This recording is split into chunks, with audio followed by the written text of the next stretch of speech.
Yo, what's up guys, it's King Sean here, and in today's video, I will be bringing you guys my official game preview for the Commanders Sunday Night Football matchup versus the Falcons, Week 17, a win-and-in scenario for the Commanders. A win means they are going to the playoffs, so this game has huge playoff implications. Y'all know how these videos work. I'll give you guys the injury report first, keys to victory for both the offensive and defensive side of the ball, and then at the end, I'll give you guys my final score prediction. So, if you guys are new to my channel, leave a like down below, subscribe, and turn on notifications. And with that out of the way, let's get straight into today's video. Starting off with the injury report, and you see all of the players already listed as out. Let's start at the top. Dyami Brown, hamstring injury, didn't practice all week. He's going to be out. And everybody that's out didn't practice all week, right? So Lattimore, McGee, Owens, Wiley, they didn't practice all week, including Dyami Brown, who's dealing with a hamstring injury. So this hurts us a little bit, right? Because outside of Terry, Dyami was the other deep bomb / vertical threat for Jayden to go to. Now with him out, who's he going to throw to, right? Dyami was, getting the second most receiving targets, obviously behind Terry. And with him out, who's going to get the second most receiving targets? Who's going to be his other, vertical / deep threat, right? Obviously outside of Terry. So we'll see. KJ Osborne will most likely make his Washington debut on Sunday.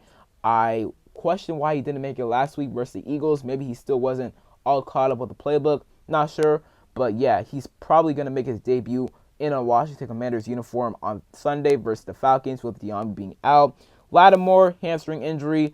I'm not going to lie. With the way DQ sounded in his press conference, he said that this hamstring injury is the same hamstring injury that sidelined him for like 5 to 6 weeks, right? I think he's going to be out for the rest of the season, which would absolutely suck. I hope I'm wrong. I really hope I'm wrong. But it sounds like he's going to be out for the rest of the season, in my opinion. Hamstring injuries, you have to be careful with them, man. They're soft tissue injuries, so you just got to let them heal, right? You just got to let them heal. It's not like a swollen ankle or anything like that. So it takes time, a little bit of time for them to heal, especially depending on the severity. So hopefully Lattimore is back soon, but Sunday versus the Eagles may have been the last game he played in the 2024 regular season. So we'll see, but he's not going to play on Sunday versus the Falcons. Jordan McGee also dealing with a hamstring injury, so a lot of our guys dealing with hamstring injuries. He's going to be out as well. He was getting more snaps on defense, so him being out does suck a little bit. So hopefully, he will be good to go for next week versus Dallas. Tyler Owens, our best special teams player right now, he is out, which sucks because he was awesome versus the Eagles last Sunday, man. He was making so many tackles on special teams. And, him being out, that will hurt our special teams unit a little bit, our kick coverage unit a little bit. So hopefully, Owens, with that ankle, he can be back for next week versus the Dallas and for the playoffs because we're going to need him on special teams for sure. And then Andrew Wiley dealing with a groin. He's out for this game. I trust Cornelius Lucas at right tackle, so not really tripping over Wiley being out. Obviously, you want him to be healthy because, with him being out, that's a blow to our depth at tackle. But I trust Cornelius Lucas to handle the job at right tackle in place of Andrew Wiley. And then everybody else you see on here, Jonathan Allen, he's questionable. He was full all week. By the way he sounded, Jonathan Allen, in his media scrum a couple of days ago, in the way DQ sounded in his press conference today, I think Jonathan Allen is going to play this weekend. He's listed as questionable, but I think he's going to play, and that will be a big boost to our defensive line. And then Marcus Mariota, he's questionable with personal reasons. We'll see if he plays or not, but it's not like he's going to be starting or anything like that. So, he doesn't matter a whole lot, right? But he is questionable with a personal issue. And then everybody else on here, Cleveland Farrell, Zach Ertz, Dante Fowler Jr., and Terry McLaurin. I know some fans were worried about Terry. He's good to go. And so are Ertz, Farrell, and Fowler Jr. for Sunday's game versus the Falcons. And then as for the Falcons, they only have 2 guys that are out, Antonio Hamilton Sr. and Kevin King. Everybody else is a go for them. Charlie Werner, Drake London, Ross Dwelly, like everybody there, good to go for the Falcons. So they are pretty much fully healthy for Sunday's game. Moving on to keys to victory, starting off on the offensive side of the ball, we have to establish a run game early and often. Over the past 2 weeks, we have not been able to establish a run game with our running backs. Jayden Daniels has been our run game pretty much over the past 2 weeks versus Saints, Brian Robinson had 21 carries for about 65 or 66 yards, I'm pretty sure. And Jayden had 11 carries for that same amount, 66 yards, right? So over the past 2 weeks, B-Rob hasn't been great on the ground. And some of that is on the O-line, but some of that is also on B-Rob. He has to have better vision. There have been gaps at times, and he has decided to wait a little bit too long to take those gaps. And once he takes those gaps, suddenly there's a defender right there to fill it, and he gets tackled for a loss or maybe a yard or two gain, right? So he has to have better vision, but also we have to be better on, as an offensive line, run blocking for him, right? We have to be better, and we need to get back to our pre-bye week form of running the ball. We had a great game. We had our best rushing total versus the Titans before the bye week, and we have to get back to that. We have to get back to that this game versus the Falcons on Sunday. And the Falcons are 12th in rushing defense or 11th in rushing defense. They are giving up 112 yards on the ground per game, so that's pretty solid. But I still think we'll be able to run the ball on them. Versus the Titans had like the 7th best run defense in the NFL, and we had like 267 yards on the ground versus them, right?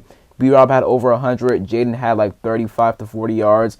Jeremy McNichols had like 35 yards, and then Chris Rodriguez had like 94 yards in that game, right? So I still think we'll be able to run the ball versus the Falcons. They have a pretty good front. They did a good job of stopping the run versus the Giants, versus the Raiders. But those are the Giants and Raiders, right? Those are two really, really, really bad teams, right? So we shall see how they fare up against our offense that is a top 5 offense in the NFL. So we have to establish a run game early and often. Key to victory number 2 for the offense: protect Jayden and the football. Do not turn the ball over. Obviously, last week versus the Eagles, we had 5 turnovers. And honestly, that game was kind of an anomaly, right? Because we do a really good job of protecting the football. We've had all season long. You could say as of lately we turned over the ball a little bit more, like versus the Cowboys. We turned the ball over 3 times, one of those coming on a Hail Mary interception, but 3 times in that game, 1 time in the Titans game. Didn't have any versus Saints, and obviously 5 versus the Eagles last week. So we got to do a good job of protecting the ball, right? As for protecting Jayden, obviously we got to do a good job of that. We did a good job of that versus the Eagles last week. We only gave up 1 sack, which is really solid. The week before, gave up 8 versus Saints, but not 8. All 8 of them were on the O-line. However, we still gave up a bunch of pressure versus Saints. So we got to do a good job of protecting Jayden. In the Falcons, the defensive line, they aren't really great at getting pressure. They are 32nd in sacks. They only have 26 sacks on the year. And in the first 11 weeks of the season, pre-bye week, because they had a bye week, I want to say week 12. So pre-bye week for the Falcons, they only had 10 sacks on the year. That is abysmal, right? Only 10 sacks in their first 11 games of the season. As a team, that's terrible. But over these past 4 weeks for them, they have accumulated 16 sacks, which is pretty good. So that is 4 sacks a game, right? So they have been better at getting to the quarterback over the past 4 weeks. But consider they've played the Giants and they've played the Raiders, right? So those 2 teams are pretty bad, and the Giants do allow a lot of sacks, a lot of pressure. Same with the Raiders. So, take that into mind. However, their D-line has been better over the past couple of weeks. So our O-line has to do a good job of protecting Jayden. And obviously, Jayden has to do a good job of protecting himself. If there's nothing there, just, scramble out, throw the ball away. Don't take any, dumb sacks or anything like that. So, we have to do a good job of protecting Jayden. Like I said, Jayden has to do a good job of protecting himself. And we cannot turn the ball over 5 times again, or an immense amount of times again, because Jesse Bates, he can pick the ball off now. He is a turnover machine. Same with Justin Simmons. He was with the Broncos. Not sure if he has a lot of turnovers this year, but he's still capable of doing so. They had 2 pick sixes versus the Giants last week. And once again, that's the Giants, right? They suck. They're literally tanking. But we got to do a good job of protecting Jayden and not turning the ball over. And then key to victory number 3 for the offense: start fast and score points. Last week against the Eagles, we didn't start fast at all. On our first drive, 4th and 1, John Bates got blown up on a block, and we did not convert. We tried to run it with B-Rob, and obviously John Bates got blown up. Didn't convert there, right? Second drive, B-Rob had the fumble, and Jalen Carter made a really good play there, but B-Roll had the fumble. So it was very, very sloppy on offense to begin the game, right? We couldn't really get anything going until halfway through the first quarter, right? When Jayden had the touchdown to Jamison Crowder, which was his first of 5 touchdowns that day, right? So we got to get off to a fast start. We have to get off to a fast start.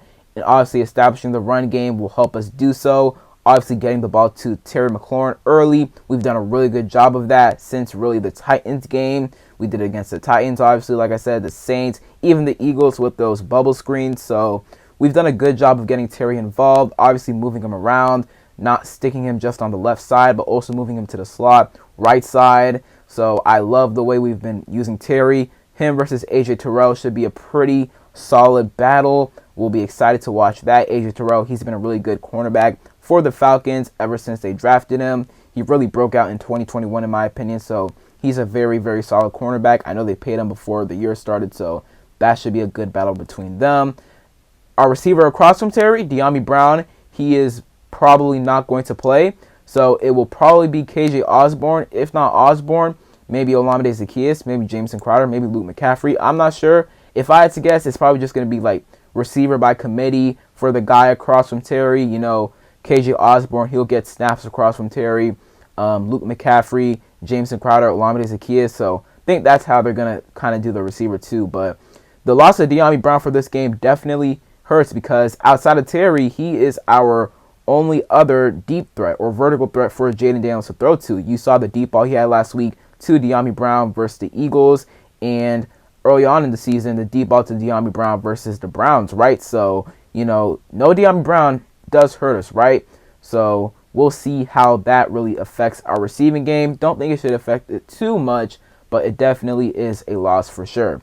And then obviously scoring points, you know, we got to score points. The Falcons, they score, let me see here. How many points per game do they score? They score 21.8 points a game, but they are capable of scoring a lot of points. Like early on in the season, they scored 36 on the Bucs, so they are capable of scoring points. But, you know, scoring points, a lot of points in this game will just assure us that we're going to win this game, right? Because our defense, they're getting better and better each and every week, and we'll talk about them in a second when we get to defensive keys to victory. But if we score a lot of points in this game, then I doubt the Falcons will really be able to catch up with us, and we should end up winning this game. So that is key to victory number 3. Moving on to the defense. Key to victory number 1 for the defense, neutralize Bijan Robinson. Bijan Robinson is a dog of a running back for the Falcons. He has close to 1,200 yards on the year, 10 rushing touchdowns, 4.62 average on the ground per attempt. He's having a very, very good season with the Falcons.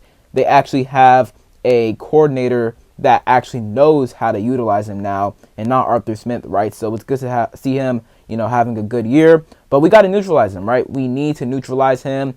Last week, we gave up 150 yards on the ground to Saquon Barkley. However, 106 of those yards came on his first 6 carries, and that was in the first quarter. After the first quarter, we did a great job of neutralizing Saquon Barkley. From quarters 2 to 4, we did a really good job of neutralizing Saquon Barkley, right? You know, Frankie Louvu, he had a couple TFLs on Saquon. Deron Payne, he had one. So we need to do whatever we did, quarters 2 to 4, to neutralize Saquon and do it on Sunday night versus the Falcons to neutralize Bijan Robinson. Now, I know that we brought an extra man in the box at times, and you can do that now with Marshawn Lattimore, right? But unfortunately, Lattimore will be out for this game, and he might be out for an extensive period of time. We shall see. But, you know, with Lattimore being out, we may not be able to bring an extra guy down the box a good amount of times, because can you trust Benjamin St-Juste to cover Drake London alone? You know, we'll see. Those are 2 big guys, you know. Drake London, he's 6'3" or 6'4". Benjamin St-Juste, he's 6'3", so could be a good matchup for St-Juste, but I still don't trust St-Juste to cover London. I'm not going to lie. In 2021, London pretty much cooked St-Juste for the majority of that game. Or not 2021, sorry. 2023, which was last year when we played the Falcons. London had over 100 yards in that game, and I think he also had a touchdown, and he pretty much cooked St-Juste in that game, right? So I don't know if I trust St-Juste on London. I think it's the better matchup for him. If he were on Darnell Mooney, I'd probably be way more concerned because Mooney is a shiftier, faster guy. So I think London is the best matchup for him in this game. However, I still don't trust St. Jude. So I really don't. But, we'll see what happens.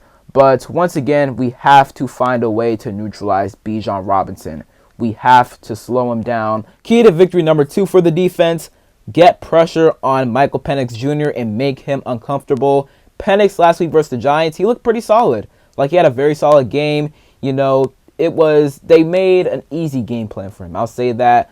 A lot of quick throws. He was pretty good, intermediate, over the middle of the field. He had a couple of nice passes to Darnell Mooney and Drake London. He had one interception, but it wasn't his fault at all. Kyle Pitts literally dropped the ball, and one of the Giants defenders picked it off, right? So that wasn't Penix's fault at all. So he had a really nice game versus the Giants last week, but it's the Giants, right? They aren't a good team. Their defense isn't great at all. So, you could take his debut with a grain of salt, but he was good. He definitely was good.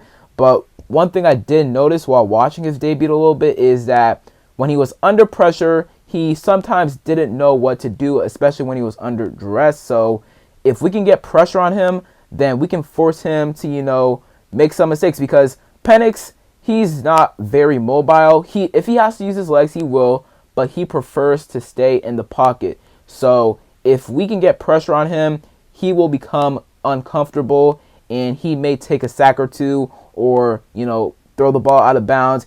He just won't be comfortable, right? And he can't really go anywhere. Like, if he absolutely has to use his legs, he probably will, but he prefers to stay in the pocket. So if we can get pressure on him, then he'll have nowhere to go with the ball, and he'll just have to take a sack, and we can get a few sacks on him, on Sunday. Now, the Falcons don't give up a ton of sacks. They've only given up 26 sacks this year, which ranks, up there in the NFL in terms of sacks given up by an offensive line or a team this year. So they don't give up a lot of sacks. However, if we can get pressure on Michael Penix Jr., make him uncomfortable, that could force him to make some mistakes. And with mistakes comes turnovers, which is key to victory number 3.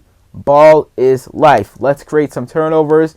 Last week versus the Eagles, we created one. Shout out to Frankie Louva for actually catching the ball this time, catching that interception. Didn't do it versus the Saints, but he rebounded and did it versus the Eagles last week. And he caught an interception off of Kenny Pickett, which kind of turned the tide of the game, gave us some momentum, right? So shout out to Frankie Louva for that, for catching an interception. And we need to force more turnovers, right? We absolutely need to. Obviously, no Marshall Lattimore will hurt us a little bit, but we can still produce turnovers. Getting pressure on Michael Penix Jr. will help us with that. I want to see Mikey Sanders still maybe get another interception this week. Maybe Jeremy Chin does. He has one interception this year. He should honestly have more if he stops overrunning routes, but he should have more, right? So hopefully he can get one this week. Maybe Noah Iguanagin gets one this week. We shall see, but overall, we just need to force turnovers. If we force turnovers, then that can help us a whole lot in this game. But what helps us with forcing turnovers is getting pressure on the quarterback, and getting pressure on Michael Penix Jr. can cause him to make some mistakes. As for my final score prediction, I have us winning this game 27-20. I've seen a couple of fans on social media have us winning by like double-digit points, like 14 to 17 points. I think it's going to be a little bit closer than that, but I still think we're going to take care of business on Sunday Night Football. We got a couple injuries, Lattimore, De'Ami Brown, Tyler Owens, Andrew Wiley. Those injuries will definitely impact us. However, I still think we're going to take care of business, clinch a playoff berth if we haven't already, because remember, if the Panthers beat the Bucs at 1 o'clock, or I guess by 4 o'clock, right, we will have clinched a playoff berth if the Panthers beat the Buccaneers on Sunday before our game begins on Sunday Night Football, which is at 8:20. So, I will be watching that game, that entire game, man. Like, I'm going to be rooting for the Panthers, right? But if they don't beat the Bucs, we just got to take care of business, right? We got to take care of business anyways, right? I want to beat the Falcons. We got to get to 11 wins. 11 wins, man. It would be amazing to get to. It really would be awesome to get to, man. We haven't done that since 1991. We got to 10 wins for the first time since 2012. Let's get to 11 wins for the first time since 1991, man. So that would be incredible. And we could potentially get to 12. But in order to get to 12, we got to get to 11 first, right? So we got to take care of the Falcons first. So 27-20. is my score prediction for this game. Comment down below your score prediction for this game and who you guys have winning this game. So, I hope you guys enjoyed today's video. If you did, leave a like down below, subscribe, and turn on notifications. And other than that, it's been King Sean, and I'm out. Peace.